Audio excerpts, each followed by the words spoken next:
resolved. South Africa should prohibit any non-governmental legal person from owning more than 12,000 domestic hectares of agricultural land and should purchase and redistribute the excess land. So basically, first off, we're going to go over our value criterion. Our value criterion is basically going to be that of justice. We have to look to Velasquez, professor from Santa Clara University, basically divides justice into 3 categories. Compensatory justice, basically paying back for some wrongdoing that's happened in the past. Retributive, which is basically if you did something wrong, you're punished for it. But for today's debate, retributive justice is not really going to apply. And distributive justice, which is basically essentially distributing something amongst people. And basically our plan will basically define the resolution. So our plan for today is that the South African government basically, right now the South African government has a housing plan which gives about $4,000 in mortgage to poor people. But currently, right now in the status quo, this simply has not worked, and the houses that this housing plan has been giving to these housing structures are currently collapsing. So basically what we're going to be doing is all the funding that is required for our plan will be taken from this current government housing plan. And basically what's going to happen in terms of purchase and redistribute, the purchase part is taken from this funding, and the redistribute is basically going to be leasing to the unemployed. Because, for example, to put this into perspective, it has been estimated in Johannesburg alone, there's 250,000 people that are unemployed in Johannesburg. And basically a majority of these people, the unemployed, are in fact farmers who lost their jobs. Are there any questions with our framework? No? Alright. With that, let's jump right in. So our first contention is basically essentially that big farmers are racist. Basically, because right now, basically breaking up the land is going to empower those that do not have this land. For example, the majority of the of the black population in South Africa. So basically what's going to happen is this is going to create more jobs for black people. It's going to give them better quality of life. Because what happens is when you purchase all this land, when a rich person has more than 12,000, you purchase this, you're going to give it, the South African government is going to be giving it to these poor blacks, and this is going to be able to give them more jobs. Because what's going to happen is that black people will now be able to get more jobs there, work for their own smaller farms, and this is essentially going to prevent abuse in big farms. Because it's estimated by the economists that many times in, for example, South Africa, big farms, the big white farmers are oftentimes laying off the black people simply based off their race. So we can see that, according to the economists, that about more than 82% of farms in South Africa are actually run by white South Africans. So clearly we can see an unequal distribution here. So what we're going to be doing here is linking into distributive justice that Velasquez states. Because what's going to happen is that we're going to be distributing, basically we're going to be giving equal access to this land to these people, whether it's through leasing this land to this unemployed, or whether it's allowing them to use this in their own farm work. So because of that, we can see that we link to distributed justice, and clearly because big farmers are racist, we're solving racism here, because we can look to the past of apartheid in South Africa, basically similar to segregation here in America. Basically, the segregation that happened in South Africa. So basically, we're distributing through distributive justice, we're giving this land back to them. Yeah. So you're going to be solving racism, you say? Not solving it like completely, we're taking steps to like ameliorate the problem of racism in South Africa. So our second contention is that of reparations. So basically, Nelson Mandela, before he died, was a big advocate of freeing the oppressed from poverty. So what we can see, we are going to be linking in compensatory justice because we're paying back reparations from apartheid. Because it's been estimated that in South Africa there's an unemployment of about 25%. So what's going to happen is when the South African government purchases and redistributes this money to the unemployed are now able to get jobs, are able to use this land to start their own farms. Because oftentimes a large majority of the unemployed are in fact farmers, and from this they'll be able to start their own farms and thus decrease the unemployment rate in South Africa. So we're linking into compensatory justice, the first form of justice that Velasquez states, because we're essentially paying back for reparations that happened in the past from apartheid. And with that, let's go on to our third and final contention for today. Our third and final contention today is simply that of racial equality. So basically, black South Africans have been simply stuck in the cyclical poverty. Because after apartheid, what has been happening is that the farms were simply always controlled by the rich white population, whereas the black population were always undermined and always unable to get jobs at these rich black farms and at these rich white farms, and also unable to simply get jobs elsewhere simply due to racism. So basically, our plan is going to be essentially giving the opportunity to the lower minority, for example, the Black South Africans and other racial minorities. We're giving them the opportunity to make their own deserved living. Because what happens is, now that I've shown you that our plan is in fact giving them jobs, what's going to happen is that now they have more money, they're going to be able to go better schools, get better education, and once these people get better education, we're going to see that they're going to be able to break out the cyclical poverty. Once they break out of this poverty cycle, because now that they have this money, they can send their children to better schools. Their children's children will be able to send them to better schools. We're essentially going to see these people getting out of this cyclical poverty, and it's been also stated by that the racism exists, a large majority of racism exists simply because of poverty. And so we can see that because we're eliminating poverty here, we're essentially giving these Black South African jobs by giving them this money, by giving them jobs, we're helping them break out of poverty here. And because of this, we're ameliorating the problem of racism. With that, I'd like to urge a strong affirmation vote. Thank you.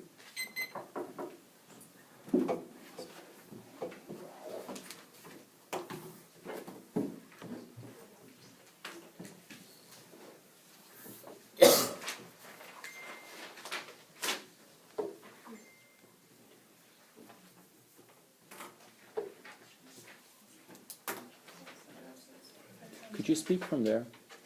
Oh, yeah, Just for I the- will. Sorry.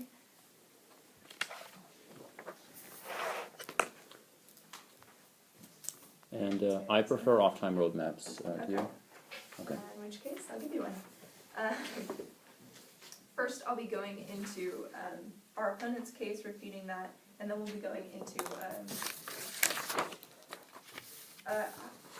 3 different types of arguments as to why our opponent's case is wrong, essentially. So with that, I'll begin my 7 minutes now. So when our opponents tell you that South Africa needs to redistribute their land, it's largely because of racism. And essentially, their entire argument, their entire case is based on making reparations for racism that has occurred in the past. The problem with this, and let's get into their first point. They say that the large farmers are racist because they're white. They lay off a lot of black people. But the problem with that is that essentially a large percentage of the land is owned by white farmers, disproportionate to the number of, or the population distribution in South Africa. But they aren't laying off black people because they're black.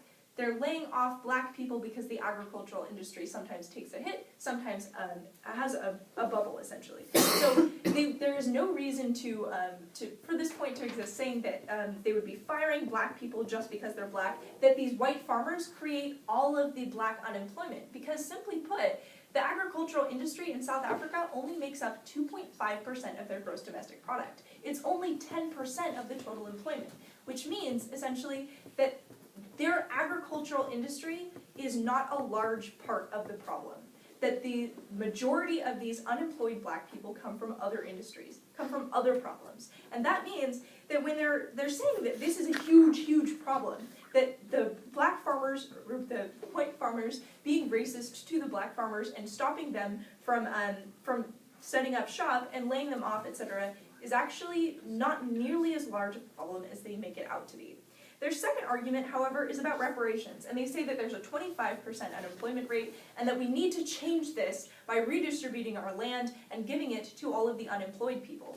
But their plan is to take money from the housing program. What they fail to see is that the alternative to this plan would be actually the willing seller, willing buyer program that South Africa has set up to do the exact same thing in the past. It doesn't come from this housing program, that is not the alternative. So when they make a plan that is going to take houses away from unemployed people, it's going to take houses away from poor people and give it to other unemployed people, essentially, and as we'll get into in our case, they may not even use that land properly. That's creating a problem that won't necessarily solve this 25% unemployment problem. So they admit that they must be creating a problem by stopping this housing market or this housing program from existing, but they can't solve for that 25% unemployment they bring up. They cannot solve for that. They cannot solve for paying back for apartheid, because while this is going to redistribute some land, that's not necessarily solving racism. It may, in our case, be creating other racism. The third argument that they make is that this will help people get out of cyclical poverty. But as we'll get into later in our case, subsistence farming, which is what this land is most likely going to be used for, is not going to get anyone out of cyclical poverty. It isn't going to lift anyone up by their own bootstraps. It isn't going to solve the problem. So at that, let's get into our first, essentially our framework. And we argue that for three separate reasons and three separate types of reasons, our opponent's interesting hypothesis that they have brought forward in today's debate is wrong.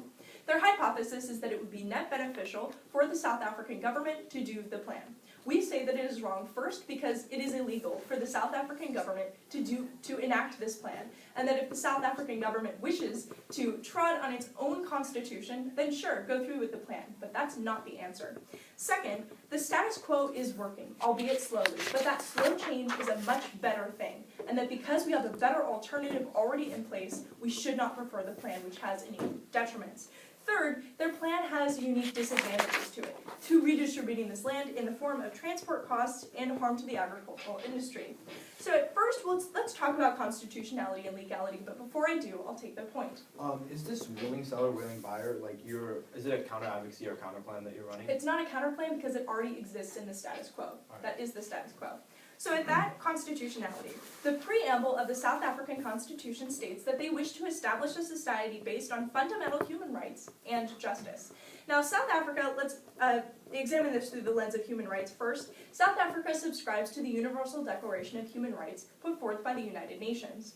In that, there is a clause specifically allowing a right to property that would specifically make this plan illegal.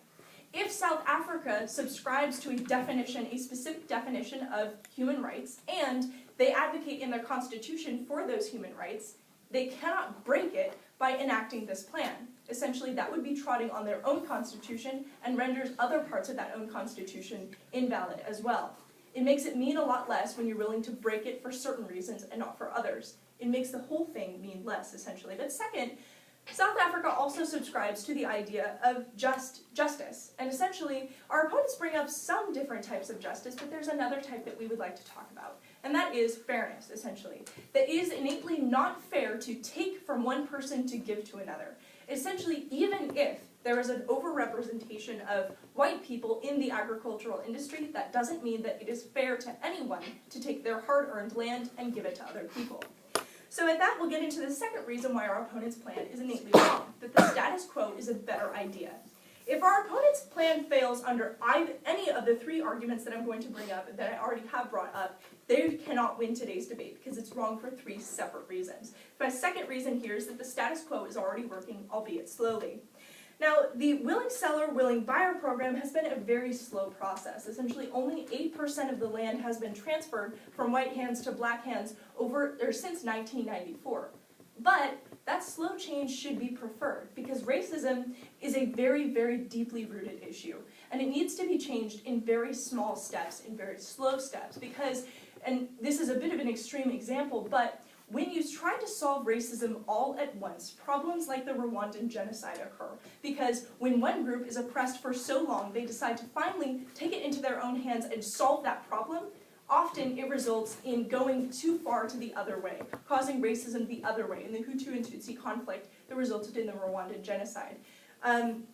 So at that, because we should prefer a smaller, more gradual, slower change that will result in, and has been successful, 8% of land turnover is small, but it is something. We know that this has worked, and we know that this is working. So we should prefer that small, slow change that is unlikely to create a lot of backlash or problems to our opponent's plan, which is going to create disadvantages. My partner will get into our other disadvantages to do with the agricultural industry, but remember that our opponents are ceding that they have a detriment in that they are removing the housing program. So for those reasons, I urge a strong vote in favor of negation.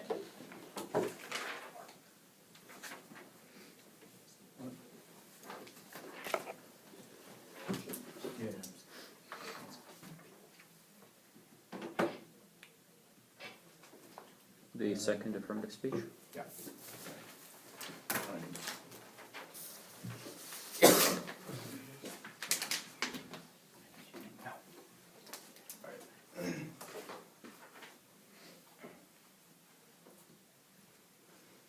right. Opponents ready? Judge ready? Partner? All right. And roadmap, one off, and then advantages, then disadds. Alright? And with that, I'll start time. A is interpretation. The negation team in a debate round with the policy presented by the affirmative team must provide a counterplan. B is a violation. They don't provide a counterplan. C are the standards. Grounds of reciprocity is the first one. We defend a plan. They can make solvency, inherency, spec, and other plan-specific arguments against our plan. We can't do the same. Numerous neg teams win rounds because the AF plan is lacking. Even if the AF proves the resolution true, they may not win. We don't have the same ability to win. Even if we prove the resolution true and they prove our plan untrue, they can still win the round. We don't have the same ability. This is backed up by statistics. 60% of out-rounds are essentially one with the negation. Yes? So our advocacy becomes the status quo, that the status quo is a better idea than your idea. You may attack that. Exactly. I'm saying that you shouldn't be allowed to do that because the status quo is... No, I'll get on to it in a second, but you shouldn't be allowed to do that. It's my argument. B. C. They give us the burden of creating a perfect plan which even real policymakers can't do the first time. By defending the status quo, they go with already what policymakers have done. We have the burden of creating one all by ourselves as policymakers. We can't just prove the resolution true. We have to find the best possible way of doing so. Give them the same burden. 2. Real world. When there's an apparent harm in the status quo, every policymaker presents a way of solving it. No one ignores the issue. Look to Obamacare and Romneycare. Look to negotiations with foreign countries. Look to immigration reform. B. As future policymaker, real world links to education. D. Are voters. Fairness. Ground links to fairness. A. Ground links to fairness. B. Fairness is a prerequisite to education because if debate is inherently unfair, the debate collapses activity, losing all educational value. C. Vote after rectify abuse and set precedent preventing future abuse. 2. Education. A. Real world links to education. B. Vote after force them to be more educational in the future. Framework. Weigh on competing interpretations. Weigh on competing interpretations minimizes judge intervention. Judge intervention leads to the collapse of debate because it holds debaters responsible for something out of their control. Drop the debater, my opponents, to set precedent and to prevent future abuse. Next, theories a priori because of the pre-fiat impact. No neg RVIs because they have the whole neg blocks to collapse the theory. 5 minutes on AF isn't nearly enough time to refute. 2, it's illogical to vote up a team for being fair. Being fair should be a baseline. Next, going on to case. Now, going on to the AF case. Their response to our first contention is this is not like, it's not because they're racist, the reason that they're laying it off. But this is not inherently not true. According to the Economist magazine, black South Africans are laid off at twice as likely to be laid off as white South Africans working in the farming industry. Additionally, you can see that the unemployment, a lot of them are farmers. When they came up here and say that the farming industry only accounts for 10%, that reason is because it's as the farming industry in South Africa has been shrinking, more and more farmers have been laid off. That's why the majority of the unemployed are farmers. Moving on to their point about how we can't solve for racism. We're making steps towards solving for racism by essentially ensuring that more of these black South Africans own farms, and I'll be going on to how we break out of the poverty cycle. Now, when they talk about we can't solve for unemployment, we're giving these people jobs. I don't understand how that's not solving for unemployment when more than 50, when a majority of them are farmers. Moving on to our second point of compensatory justice. They talk about how we won't solve for apartheid. First of all, compensatory justice doesn't talk about solving. It talks about paying back reparations. And they concede this when they concede the framework of Velasquez. So we link to justice there. Next, moving on to our third point about the black poverty cycle. They talk about how this type of farming won't get us out of the black poverty cycle. They don't actually explain that later. What we're talking about here is look to my partner's explanation. The black South Africans have been since apartheid in a poverty cycle. They've had to get bad jobs because all the farming industry was owned by white South Africans. They've had to work as basically hands on the farm, and what this led to is them not having enough money to provide a good education for their children, which led to, again, this cyclical poverty that we're trying to break out of. Yes, I'll take your first question. So when you argue that this is going to help solve unemployment, giving these South Africans land and telling them to farm, is that necessarily going to feed back into the economy, or are they going to subsist and farm? Alright, so our main argument here is basically that these South Africans won't be able to do the farming. As we first said, the majority of the unemployed are farmers, so they know how to farm. Additionally, the agriculture, when they talk about how the agricultural industry is small, what can still happen is, even if these black South Africans, yes, maybe some farms don't work, but the ones that do will compete with the larger white South African owned farms. So at least, even if the industry stays at 10%, at least we have a shift in the industry that staying 10% might stay constant, but it might lead to more black South Africans. Even if you don't buy that, there's a risk of offense here, right? Moving on to their thing. When they talk about the willing seller or willing buyer, they first of all say that this isn't a counterplan and it's taking place in status quo, but they don't explain it. And that's the main issue here. They just talk about how this program is doing a lot. There is no way we can refute it without them actually showing how it does a lot. We show you that we're taking the money. There is no trade-off with this program because there's a current program where housing buildings are collapsed that we're trying to build to help the poor. This program is actually bad for the status quo. We're taking away from that program. There's no clear trade-off when we're taking away from a program, from the mortgage and like housing for the poor program that's currently taking place in South Africa. There's no clear trade-off there. Yes, I'll take your second. Sorry. So you're attacking our status quo advocacy, but how can you create a plan and say it has benefits over the status quo when you don't even know what the status quo is? All right. First of all, it's your job to say what this program does in the status quo. We're not taking away from this part of the status quo. We're trading off with another program, and additionally, it's your burden to explain what this program does and how it's going to solve better. And we're not taking away from it to get to. Additionally, at the end of her speech, she said her partner would get onto more disadvantages. Don't let them do that. They have the whole neg blocks to collapse. To like if she brings up more arguments against her case and you completely ref. So don't let them do that because then they have the whole neg block and we only have 5 minutes to respond. So if she does that, vote after to endorse fairness. Next, moving on to their thing. Recognize that the value criterion on today's round is net benefits. So economic, all other, not net benefits, sorry. They talk about net benefits. Throw out all net beneficial examples. We only link to justice, they concede the framework. So compensatory justice, distributive justice. Next. When they talk about it's illegal to do so, so what? Who cares if it's illegal? Throw the Constitution out the window. There is no impact to this that links to justice, right? Something that an unjust law is not a law at all, right? But we should first be looking to justice, and then basically that throws the whole Constitution point out the window. When they talk about how the Constitution won't hold weight anymore, or like whatever this international human rights treaty won't hold weight anymore, first of all, when we do it in the spirit of breaking the black poverty cycle, what we're essentially doing is we're going for something more moral. So if something comes in the way of doing what's just, essentially they concede that justice is the most important thing in today's round. Next, moving on to fairness. When they talk about how fairness links to justice, here's the issue. It's inherently, in this situation, it's fair to take away. The reason being is that because of this black poverty cycle we talk about, white South Africans had access to all the major industries during apartheid. Then when the apartheid ended, black South Africans couldn't get good jobs. They had to work as farming hands, and this led to a continual cycle where they couldn't have enough money to go buy farms. Their children couldn't have enough.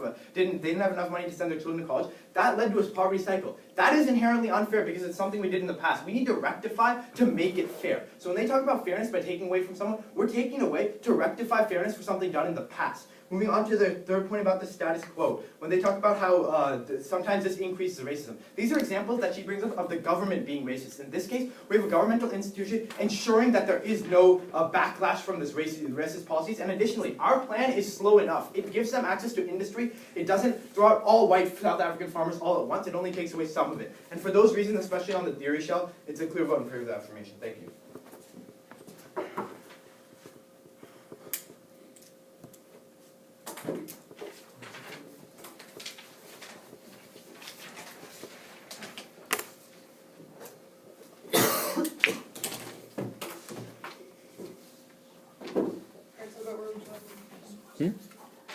Yeah, they were saying.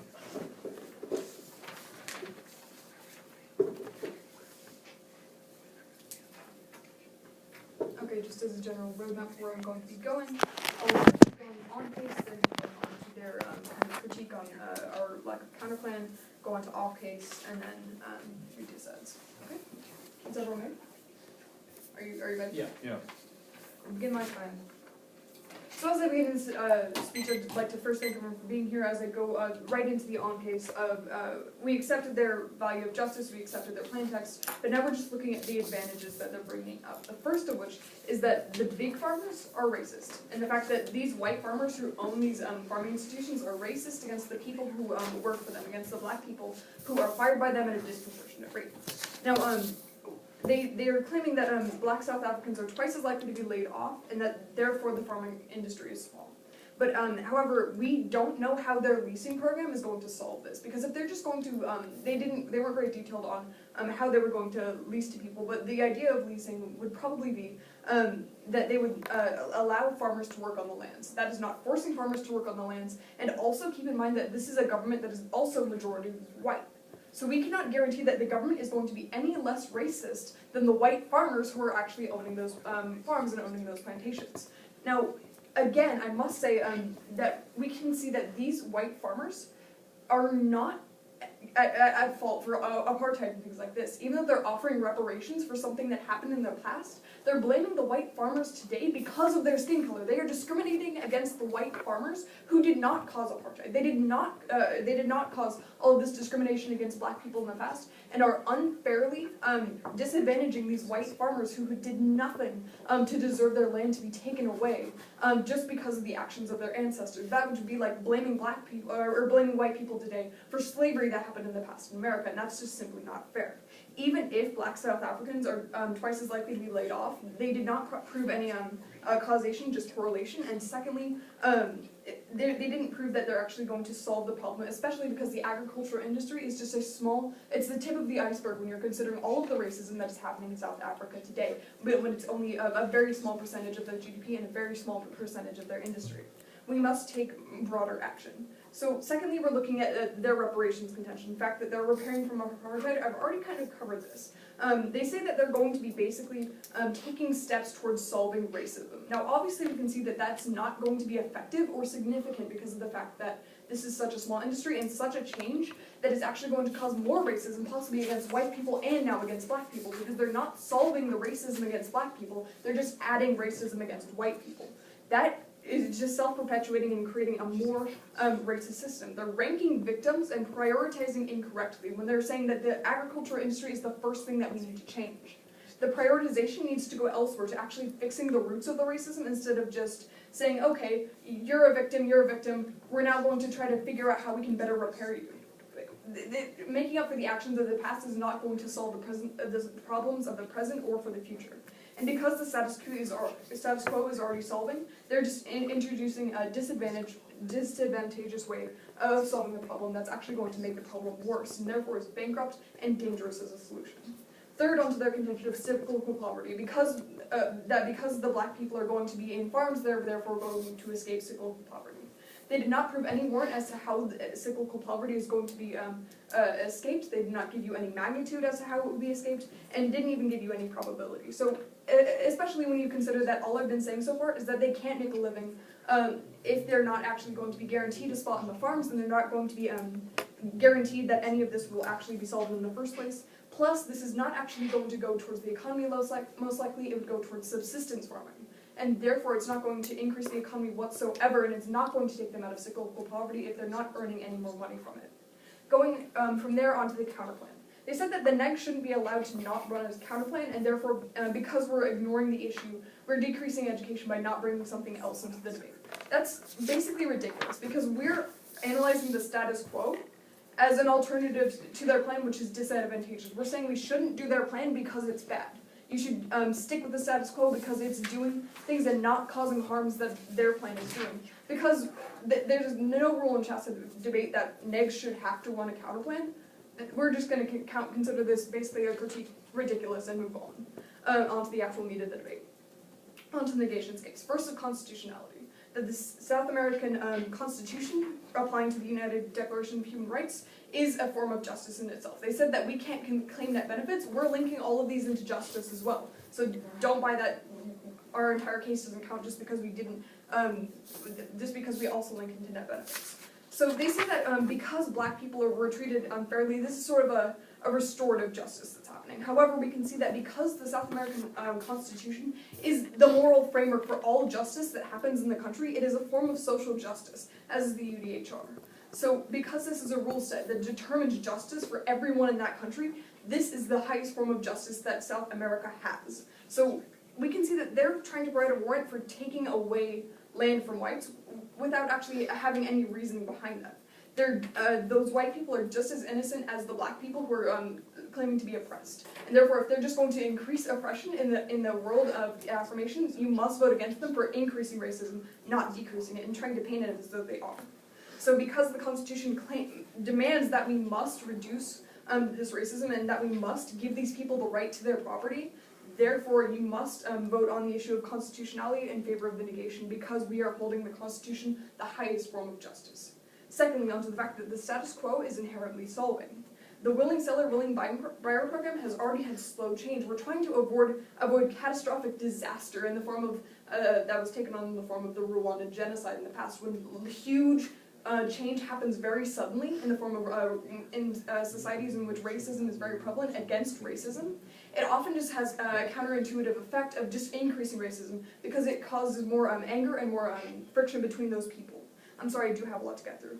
I'll get your point at the end if I do have time. So because the status quo is already solving this, and they really don't put any ink on this contention that the status quo is already being solved, besides their sort of quasi-critique that I've already refuted, we must see that the status quo is being solvent and is preferable to the affirmation's disadvantageous solution.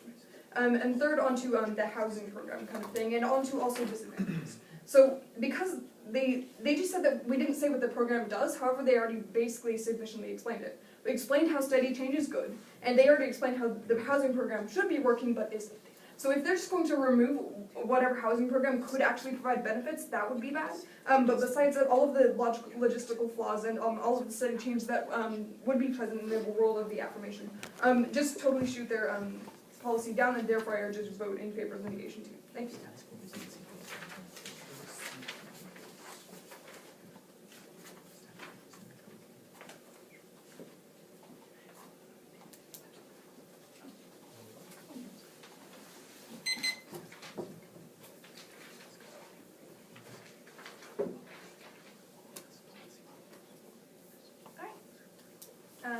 Before I get in, I'll be going into voting issues which will all be linked to justice. I have 3 voting issues attacking the idea of the plan itself, and our alternative advocacy, which we have taken in today's debate. At that, I'll begin my 5 minutes. So, in today's debate, I really should have probably fought their judging criteria, that of justice, but we can still win today's debate when you're only talking about justice and what it actually does for the African people, for South Africans who are black and white. So our first argument here is going to be justice, that the idea behind their plan is inherently unjust and bad.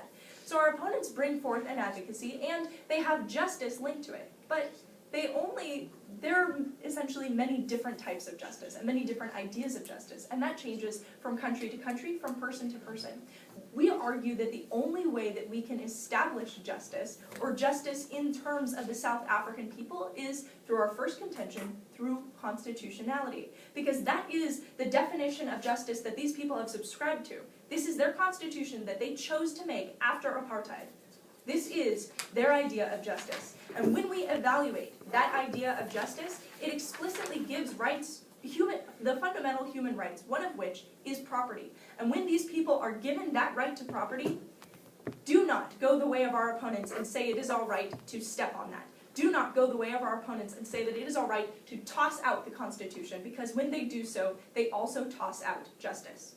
So when our opponents make an idea of justice, and when they give you arguments for different types of justice, retributive, restorative, etc., those aren't the types of justice that actually matter to the South African people. Those aren't the types of justice that those people subscribe to. So when we're actually looking at South African justice, our opponents lose on that point. But our second voting issue is the probability of success of this inherently unjust plan. So if this plan, so essentially this is attacking their plan is bad.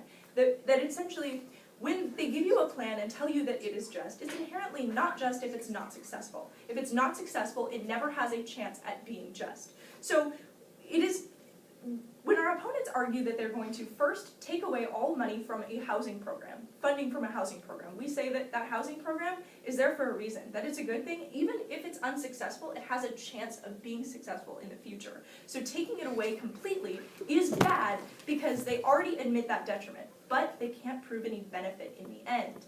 When we argue that essentially that these farmers are not going to put money back into the economy, they're essentially just going to be subsistence farmers. These are unemployed people. You're giving them land and telling them to farm on it. They have no food, no money, no anything. We say that that makes that person most likely to become a subsistence farmer. They're not putting any money into the economy. They're not making any more money. They're simply living on that land and living off of that land, which means that we're taking a hit to the agricultural industry, as we already argued, because subsistence farming does not add to the economy. Subsistence farming does not add to the agricultural industry. Subsistence farming doesn't solve cyclical poverty because no one is employed. They're subsistence farmers. So when we have a plan that has no probability of success, but has probability, or not probability, certainty of creating a detriment in the form of removing that housing program, that is a problem. But let's get into our opponent's theory in my third and final voting issue. We have something better. Our advocacy, the status quo, is a better alternative. Now, our opponents try to say that because we don't bring forth a counterplan, we have no advocacy. That's bad. We should be bringing something else to the debate. But what we have brought to the debate is an idea, a plan, essentially. This plan, however, has already been enacted. It's already been going on. And we adapt this plan of the status quo. And that status quo plan, I'm sorry I didn't explain it clearly well enough, but what it's called is the willing buyer, willing seller program. And I thought that that would be pretty self-explanatory, and that it promotes slow change by allowing agreement between the buyers and the sellers, between allowing agreement between the whites and the blacks, the unemployed and the employed in the agricultural industry. And we say that that has been successful, that that's a really good thing, because over these 20 years that it's been in effect, 8% of land has been transferred from the white people to the black people, essentially. That this is taking a very slow and gradual step towards solving racism without having the problems that our opponent's plan has in terms of solving racism, which is a type of justice, essentially. Solving racism would be just.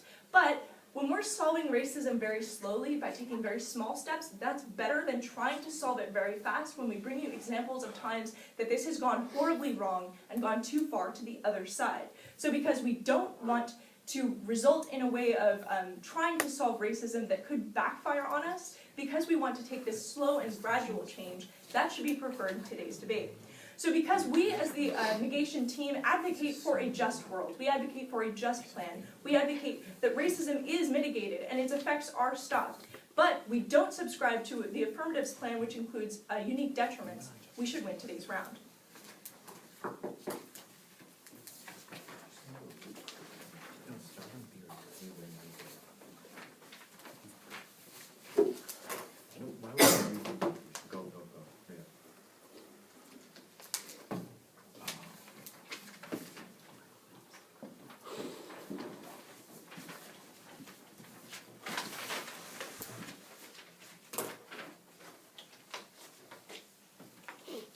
I'll just go the theory voter issue, then going over stuff that was talked about in the neg block, and then going over my own voter issues.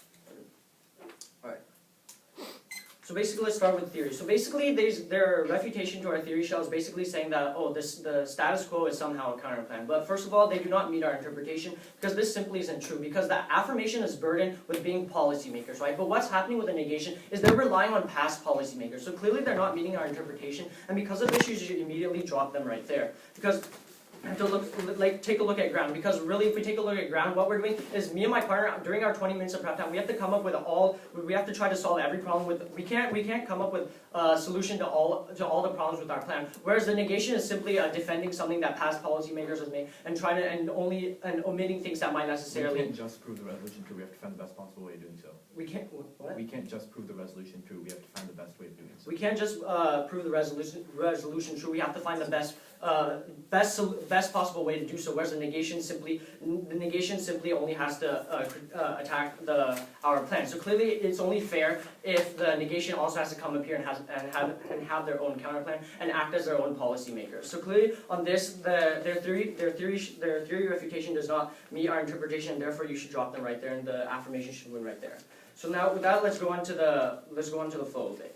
So basically, let's take a look at our first contention. Our first contention is basically about big farmers are racist. They basically refute this by saying, oh, our plan is not necessarily solving, and that the white farmers didn't really do anything because it's their ancestors that did so. But what we have to take a look here is back to the justice. Although these white farmers didn't do anything, we have to compensate. We look to compensatory justice for things that happened in the past. Because what happens right now is that white farmers have a greater opportunity to succeed. And because, as I stated in my first speech, Nelson Mandela was a big advocate for basically this equality of opportunity for the black South Africans to have this. Although these white farmers didn't do all this harm, we can see that looking to justice, we must pass our plan today. Our second contention is reparations. Again, they state that this is not solving, and that this is not necessarily bringing people out of, not necessarily helping the economy. But first of all, trying to link things into the economy, they're looking at net benefits here. They're not looking at justice, because justice does not look at the effects of these things.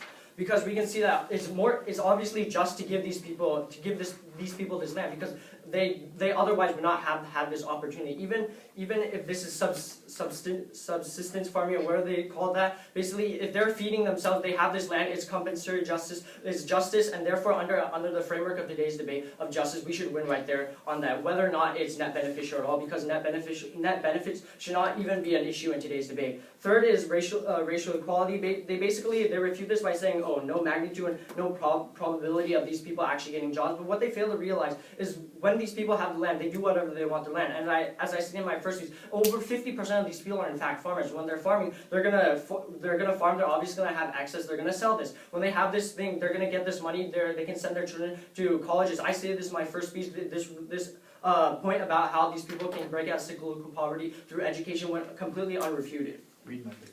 What? Read the paper. Where'd it go? The last paper, the last one. Oh, and The last also. part. Also, basically, they also conceded fairness, which is the most important voter issue for today because it's a pre-fiat impact. So going back to the theory shell, because they did not run a counterplan, we can see that they're inherently being unfair because, again, I'm just repeating myself, we have this burden of being our own policymakers, whereas the negation simply is just relying on past policymakers, basically freeloading off what has already been done. And because that's not fair, you should already be voting on the affirmation side. Now let's go on to, also, they're more on theory. They basically say that there's no rule in Chasser rules. Basically, this kind of also talks about our debate. If it's an unjust law, there's no law at all because it's no law at all because obviously this is being unfair. It's unjust because we have to do something that they don't have to do. In order to be fair, both sides have to have a plan, have to be their own policymakers. So their argument about because there's no rule in Chasser debate, that's ridiculous, simply is a fallacious argument. And with that, let's go on to their side. So basically their side, again, is their first argument in constitutionality. They bring about the Constitution is the highest moral thing. But what they fail to realize is that the people in South Africa do not vote on this Constitution that are happening right now. Right now, as I said, before Nelson Mandela died, he specifically said that he wanted equality of opportunity. So whether or not the Constitution, even if the Constitution is there, it has been stated in more recent times that this equality of opportunity, this justice... Point of order.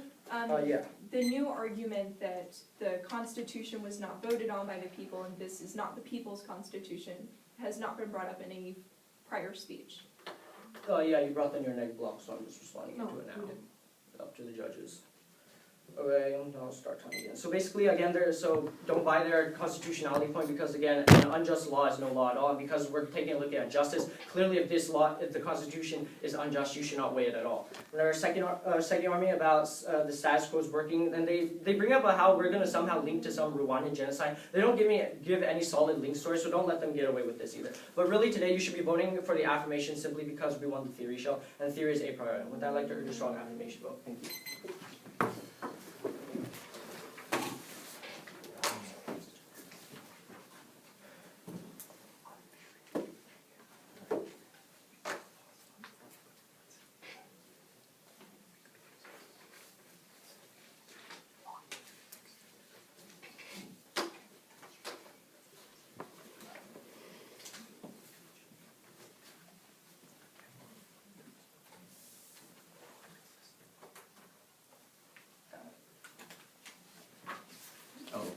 Do you have the speaker order written down or should I not erase it yet? Keep it.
So Caleb? Yep. Do you wanna record the RTs? Sure. No, I mean, I'm fine either way. Okay, I'll record them.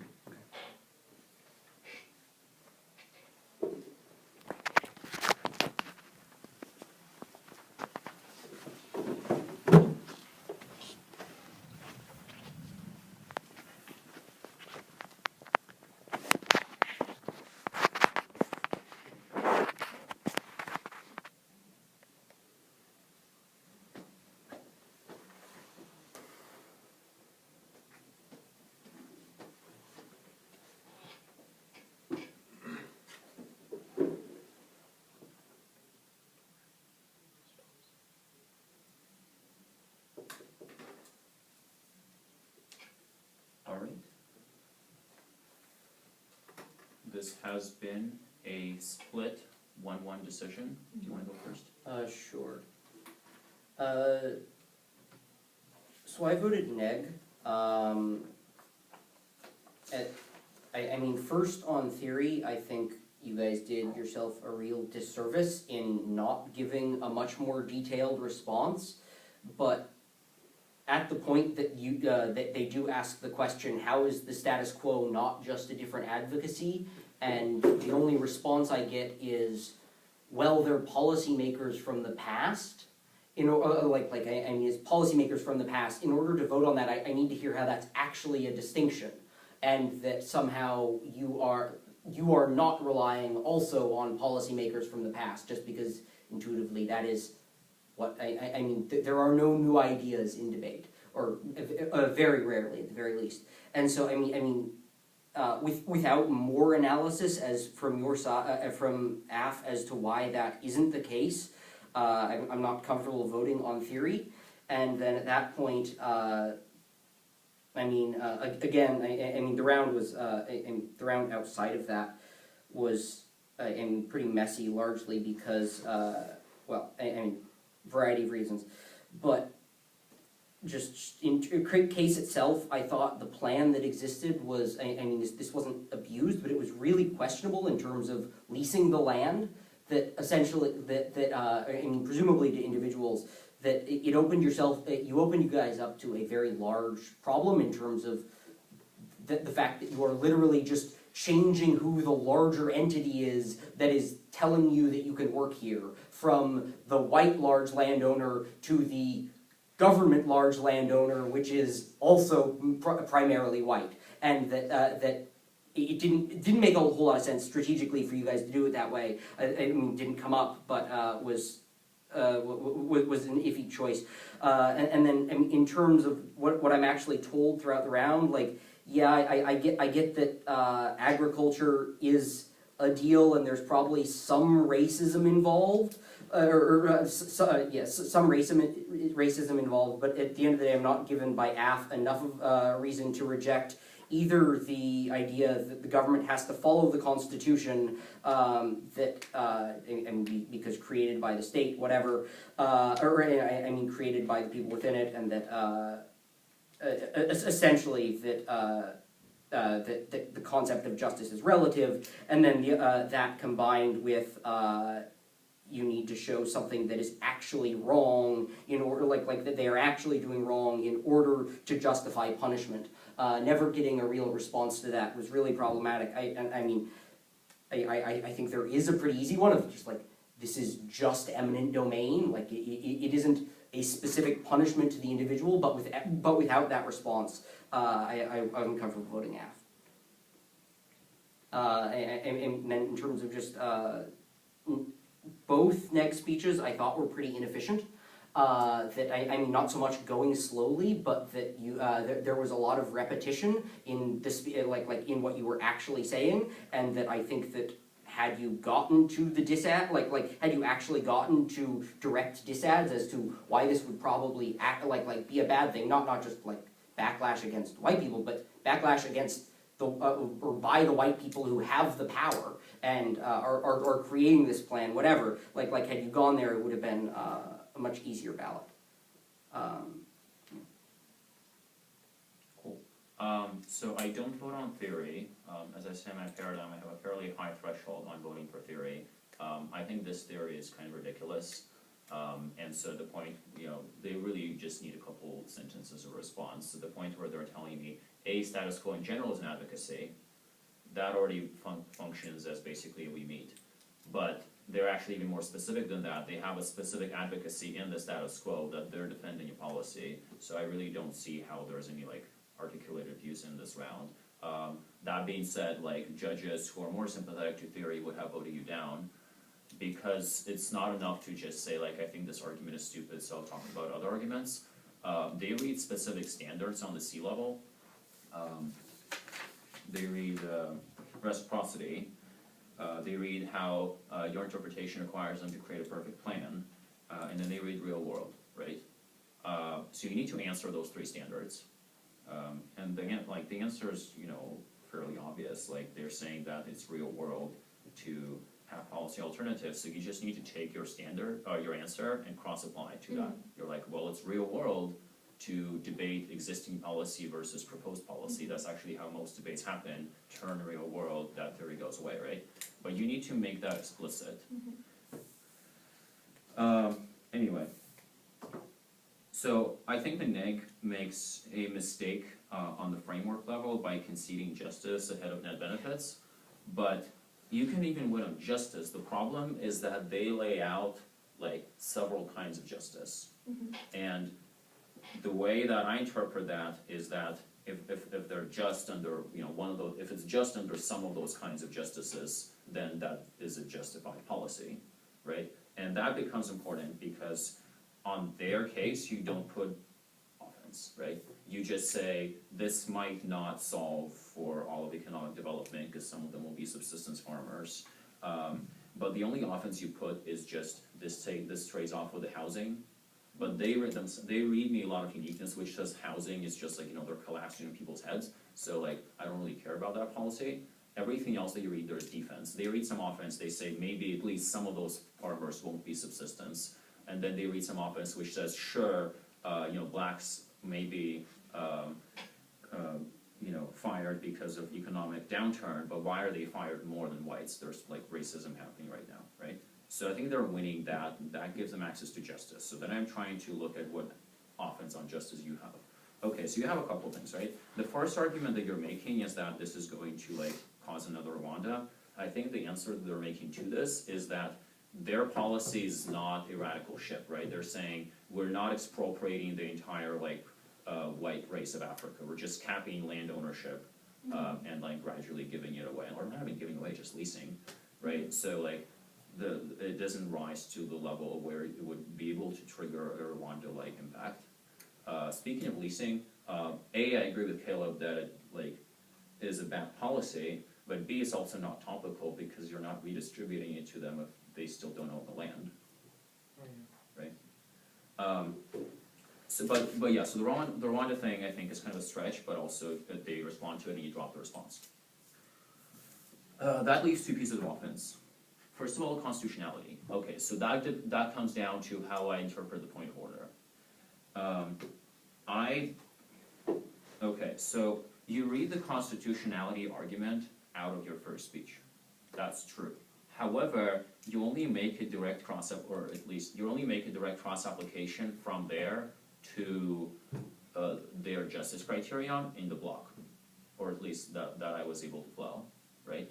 So that means you can win that it's legal, right? But winning that this matters under their framework is something that you do in the block. That means that they should have the right to respond to this. They respond to it, and I'm particularly sympathetic to that response because you could have made the cross-application in your first speech, but you didn't, right? So the response they make in the PMR takes that out. That leaves me with one last argument. So that says, well, the white farmers are not responsible for apartheid, so why should we punish them, right? I think the obvious answer you guys should be making is you should be cross-applying your own statistics, which says right now the white farmers are firing blacks. They're responsible because they're racist in the status quo. It's not their parents, they're racist right now. But you don't do that, right? But regardless, I think the answer that they make functions because of the way they set up the framework that you draw. Specifically, they say, it's not so much about, punishing them as it is about the fact that, so it's not retribution so much as compensation. blacks in South Africa in the status quo are underprivileged. That goes conceded, that's just kind of true. Whites in South Africa right now are like privileged, again, it's conceded and true. So even if the whites didn't do anything wrong, they're still privileged, and we can compensate the blacks for being underprivileged by redistributing the land to them.